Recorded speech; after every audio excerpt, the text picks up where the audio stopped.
Hello everyone. C programming को second programming example आज हामी एक्सप्लेन गर्न गइरहेका छौँ। यसको माथि टाइटल पढ त C program to find square of a given number. कुनै पनि एउटा गिवन नम्बरको स्क्वायर निकाल्ने, जस्तो हामीले के गर्छौँ, इनपुटबाट कुनै एउटा नम्बर दिन्छौँ, त्यसको स्क्वायर निकाल्नुपर्ने हाम्रो त्यो खालको प्रोग्राम हामीले अब आज गर्न गइरहेका छौँ। जस्तो तिमीहरूले अब यहाँनिर देख्न सक्छौ स्क्रिनमा प्रोग्राम। मैले हिजो चाहिँ तिमीहरूलाई दुईटा नम्बर एड गर्नका लागि अघिल्लो भिडियोमा दुईटा नम्बर एड गर्नका लागि सिकाएको थिएँ। दुईटा नम्बर इनपुट लिने अनि त्यसलाई एड गर्न। त्यहाँनिर मैले केही कुराहरू भन्न छुटाएँ।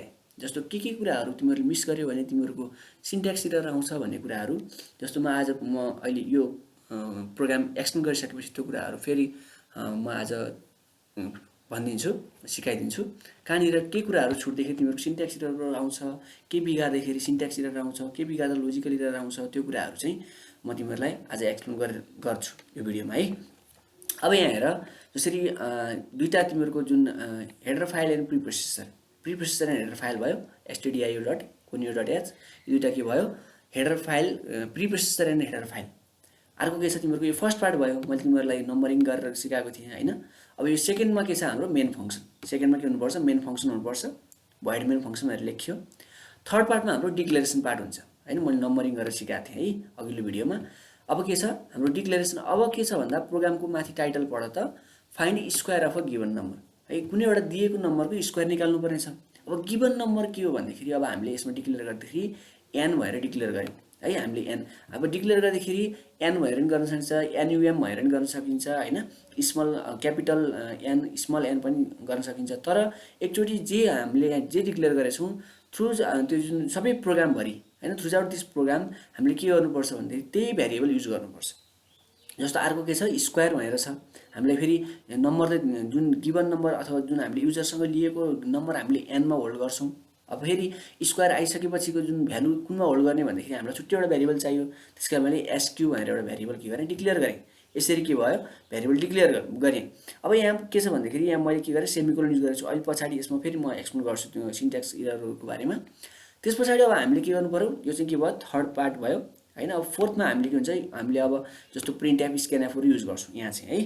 जस्तो प्रिन्ट एफ भनेको के हो, आउटपुट फङ्सन हो। स्क्यानएफ भनेको के हो, इनपुट फङ्सन हो हैन। हामीले एफ भनेको फर्मेटेड हो हैन। अब हामीसँग फर्मेटेड इनपुट आउट फङ्सन दुईटा मात्रै छ, प्रिन्ट एफ र स्क्यानएफ। अब अरू पनि थुप्रै इनपुट आउटपुट फङ्सनहरू छ। त्यसलाई चाहिँ हामी फर्दर क्लासेस अथवा अपकमिङ क्लासेसहरूमा चाहिँ हामी एक्सप्लेन गर्छौँ त्यसको बारेमा।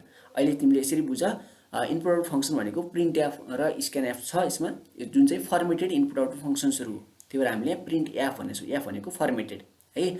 अब यहाँ इन्टर अ नम्बर, एउटा नम्बर के गर, इन्टर गर भनेर के गर्यो, एउटा स्टेटमेन्ट, एउटा इन्स्ट्रक्सन दियो युजरलाई है। त्यसको लागि यो कन्टेन्ट, तिमीहरूको यो कन्टेन्ट डिस्प्ले गराउनको लागि डबल कोटमा हामीले के गर्यौँ, इन्टर अ नम्बर भनेर लेख्यौँ।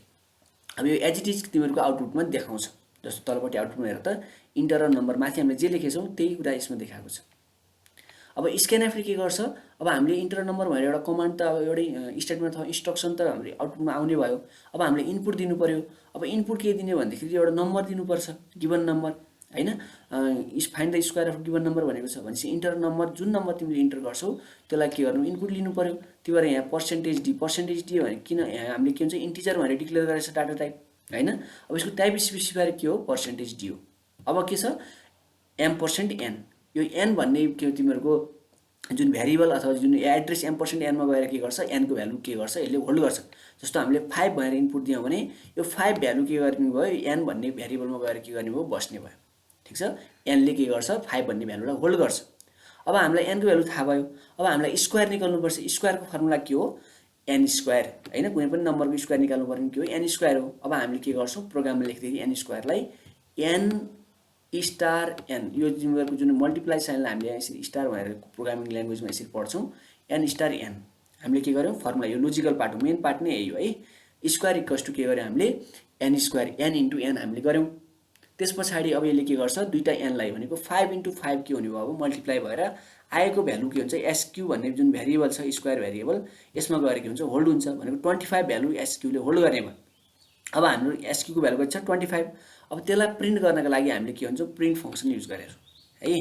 अब के हुन्छ square of the given number square of the given number is भनेर हामीले के गर्यौँ एसक्यूको भ्यालुलाई प्रिन्ट गर्यौँ। एसक्यूको भ्यालु 25 हो, 25 इन्टिजर हो हैन। अब हामीले यहाँ एसक्यू पनि इन्टिजर हो भनेर हामीले डिक्लेयर गरेको छ माथि। त्यही भएर के छ भन्दाखेरि हामीले यहाँ के गर्यौँ टाइप स्पेसिफायर यहाँ पनि पर्सेन्टेज डी युज गर्यौँ भनेपछि एसक्यूको 25 भ्यालु यसले के गर्छ यहाँनिर ल्याएर प्रिन्ट गर्ने भयो है।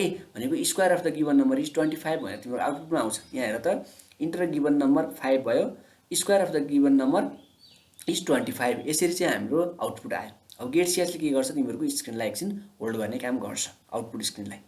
अब अर्को के छ भन्दाखेरि मैले तिमीहरूलाई के कुराहरू भन्छु भनेको थिएँ भन्दा के कुराहरू छुट्यो भने तिमीहरूको सिन्ट्याक्स एररहरू आउँछ भन्ने कुराहरू म एक्सप्लेन गर्छु भनेको थिएँ है त। ल यहाँ हेरौँ त, ल सबैजनाले ध्यान दिएर हेर है।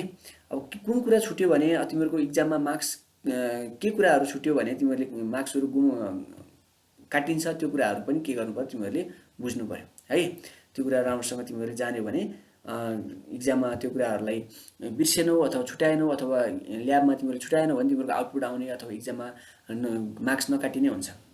जस्तो तिमीहरूले अब जुन प्रिप्रोसेसर एन्ड हेडर फाइलमा सेमिकोलन हुँदैन है, यी दुईटामा सेमिकोलन हुँदैन। अर्को मेन फङ्सनमा पनि सेमिकोलन हुन्छ। यहाँ ब्राकेट पछाडि के छ तिमीहरूको यहाँ बिचमा सेमिकोलन छैन, के हुन्छ ओपन ब्राकेट। तिमीहरूको यो जुन मिडल ब्राकेट छ यसलाई के गरिन्छ ओपन गरिन्छ।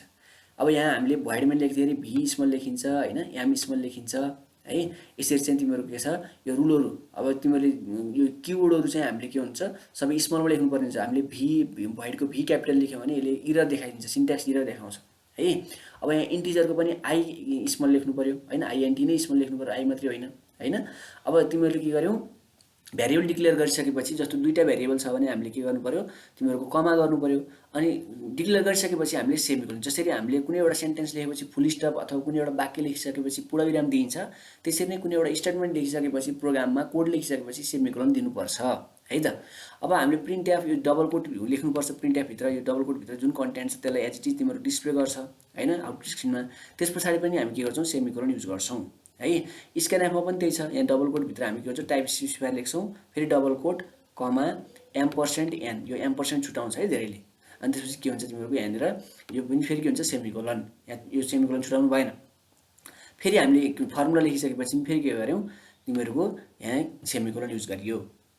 फेरि त्यस पछाडि अर्को प्रिन्ट एफ गरेर यो हामीले के हुन्छ आएको रिजल्टलाई प्रिन्ट गरि जुन तिमीहरूको आउटपुट स्क्रिनमा डिस्प्ले गराउनलाई हामीले के गर्यौँ प्रिन्ट एफ फङ्सन युज गर्यौँ। त्यस पछाडि पनि हामीले के गरेको छौँ यहाँनिर सेमिकोलन युज गरेका छौँ है। अब गेट सिएच पछाडि सेमिकोलन, त्यस पछाडि हाम्रो कतिवटा ब्राकेट ओपन छ, एउटा ब्राकेट ओपन छ हामीले के भन्छ एउटा ब्राकेट क्लोज गऱ्यौँ हैन। मेन फङ्सनको जुन ब्राकेट माथि ओपन ब्राकेट थियो यहाँ ल्याएर क्लोज गरियो। यसरी चाहिँ हामीले कुन कुराहरू बिगार्दाखेरि सिन्ट्याक्स एरर आउँदो रहेछ भन्ने कुराहरू मैले तिमीहरूलाई एक्सप्लेन गरेँ है। जस्तो यहाँ पी स्मल एस स्मल हैन, यो सबै के हुन्छ तिमीहरूको स्मलहरू हुन्छ है, किवर्डहरू स्मलमा लेख्ने गरिन्छ। अब तिमीहरूको लोजिकल अथवा सिमेन्टिक इरर भनेको के हो भन्दाखेरि जुन तिमीहरूको यो लोजिकल पार्ट छ स्क्वायरको फर्मुला एन स्क्वायर हो हैन। अब तिमीहरूले n + n गरिदियो भने यो लोजिकल इरर हुन्छ, यसको जुन एक्सपेक्टेड आउटपुट नै आउँदैन। जस्तो हाम्रो 5 को स्क्वायर 25 आउनुपर्ने, अब हामीले यदि यहाँ n + n गरिदियो भने 10 आउँछ भनेको एक्सपेक्टेड आउटपुट आएन, आउटपुट आयो तर एक्सपेक्टेड आउटपुट आएन। त्यसलाई हामी भन्छौँ तिमीहरूको लोजिकल इरर अथवा सिमेन्टिक इरर है त। यसरी चाहिँ हामीले सेकेन्ड प्रोग्राम पनि एक्सप्लेन गरियो आज। अब नेक्स्ट भिडियोमा हामी थर्ड प्रोग्राम एक्सप्लेन गर्छौँ।